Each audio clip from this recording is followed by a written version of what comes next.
Assalamualaikum warahmatullahi wabarakatuh. Sebelumnya izin memperkenalkan diri. Nama saya Hani Zanuba Hizawanti dengan NPM 2031060363 dari program studi Psikologi Islam kelas B Universitas Islam Negeri Raden Intan Lampung. Tujuan saya membuat video ini adalah untuk memenuhi tugas akhir dari Ibu Mutsamira Sofa Salsabila selaku dosen pengampu mata kuliah Islam dan Lingkungan Hidup. Dan tema yang akan saya angkat di sini adalah lingkungan pada ruang lingkup pendidikan. Ada beberapa poin yang akan saya bahas. Kita masuk ke poin yang pertama. Konsep lingkungan hidup sesuai ajaran Islam. Lingkungan hidup merupakan satu kesatuan sistem dan memiliki hubungan yang sangat banyak dengan penghuni dan banyak interaksi juga korelasinya. Lingkungan hidup dalam Islam tidak terlepas dari proses penciptaan Allah yang tidak secara kebetulan. Kejadian alam semesta yang sistematis mengarahkan manusia agar mampu menghayati keesaan dan kebenaran Allah. Manusia merupakan bagian tak terpisahkan dari alam. Sebagai bagian dari alam, keberadaan manusia di alam adalah saling membutuhkan, saling terkait dengan makhluk yang lain. Dengan hadirnya Islam, maka alam ini tetap menjadi makmur, sehingga kehidupan manusia akan tetap terjaga. Lingkungan menurut Islam mencakup semua usaha kegiatan manusia dalam sudut ruang dan waktu. Sebagai khalifah, manusia diberi tanggung jawab pengelolaan alam semesta untuk kesejahteraan umat manusia. Karena alam semesta memang diciptakan Tuhan untuk manusia. Kekhalifahan menurut adanya interaksi antara manusia dengan sesamanya dan manusia terhadap alam. Kekhalifahan mengandung arti pengayoman, pemeliharaan, serta pembimbingan agar setiap makhluk mencapai tujuan penciptaannya.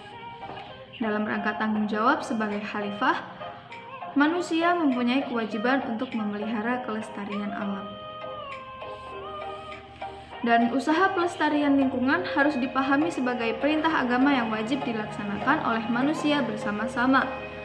Setiap usaha pengelolaan dan pelestarian lingkungan hidup secara baik dan benar adalah ibadah kepada Allah Subhanahu wa Ta'ala yang dapat memperoleh karunia pahala. Dan sebaliknya, setiap tindakan yang mengakibatkan kerusakan lingkungan hidup, pemborosan sumber daya alam, dan menelantarkan alam ciptaan Allah adalah perbuatan yang memurkainya. Allah berfirman dalam surah Al-A'raf ayat 56 yang berbunyi, A'udzu billahi minasyaitonir rajim. Bismillahirrahmanirrahim.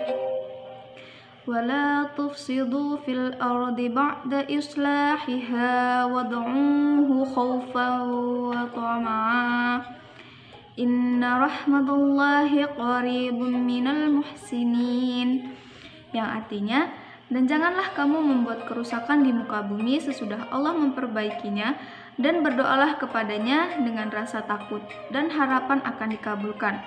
Sesungguhnya rahmat Allah amat dekat kepada orang-orang yang berbuat baik.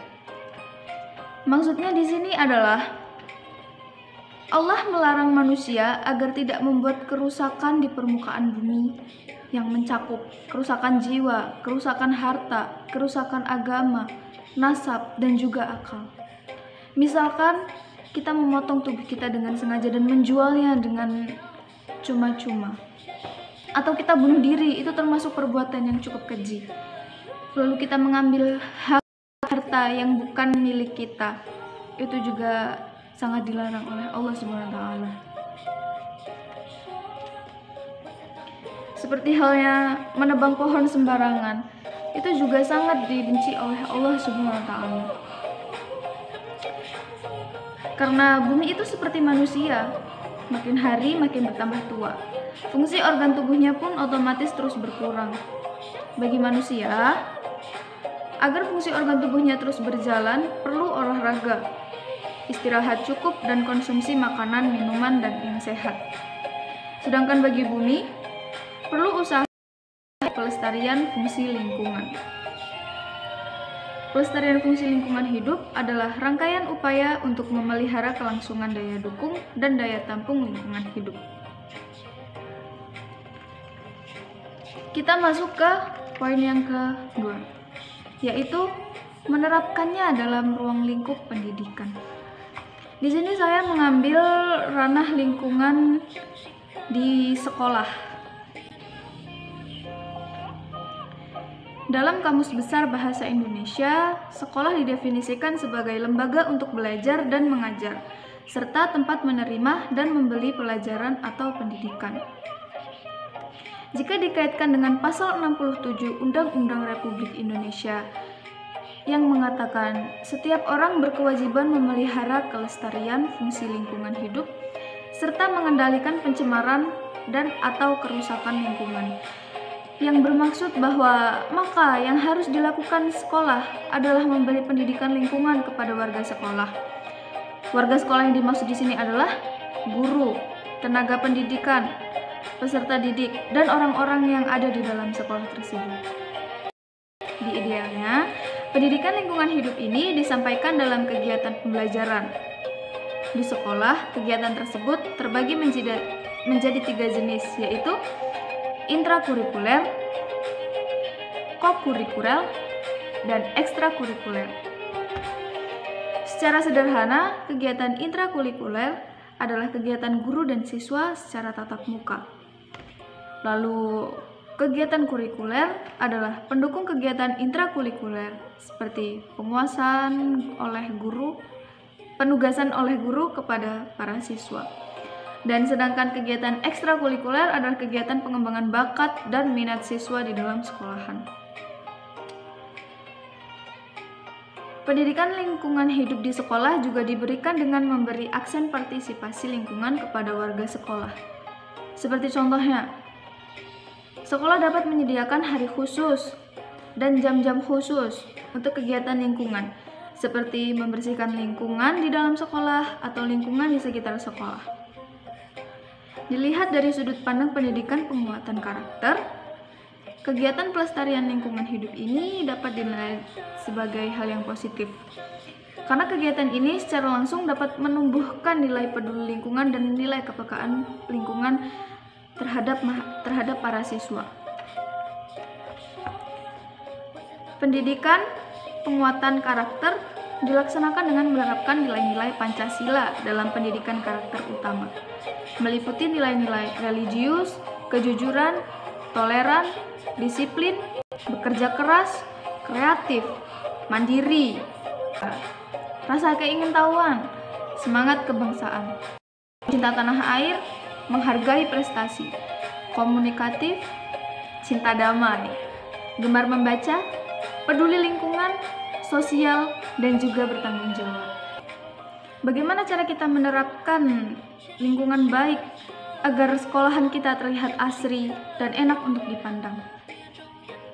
Kita bisa menanam pohon-pohonan di taman depan kelas, pepohonan yang tidak tumbuh begitu besar, atau tanaman-tanaman hias, dan itulah fungsi jika dilaksanakan penugasan piket setiap kelas. Ada yang bertugas untuk menyiram, ada yang bertugas untuk merapihkan tanaman, ada yang bertugas untuk membersihkan lingkungan kelas, dan juga membuang sampah. Dampak positif dari kita merawat lingkungan sekolah. Pertama, kita mendapatkan nilai peduli terhadap lingkungan. Kita akan peka saat kita ada di luar lingkungan sekolah. Kita akan tahu mana yang baik untuk lingkungan dan mana yang tidak untuk lingkungan. Lalu menambahkan oksigen yang baik agar kita terhindar dari penyakit-penyakit dan bakteri-bakteri dari sampah ataupun dari debu-debu yang berserakan. Rasulullah Shallallahu Alaihi Wasallam bersabda, Bismillahirrahmanirrahim. Sab'u yajri lil ba'di ajruhunna wa huwa fi qabrihi ba'da mautihi.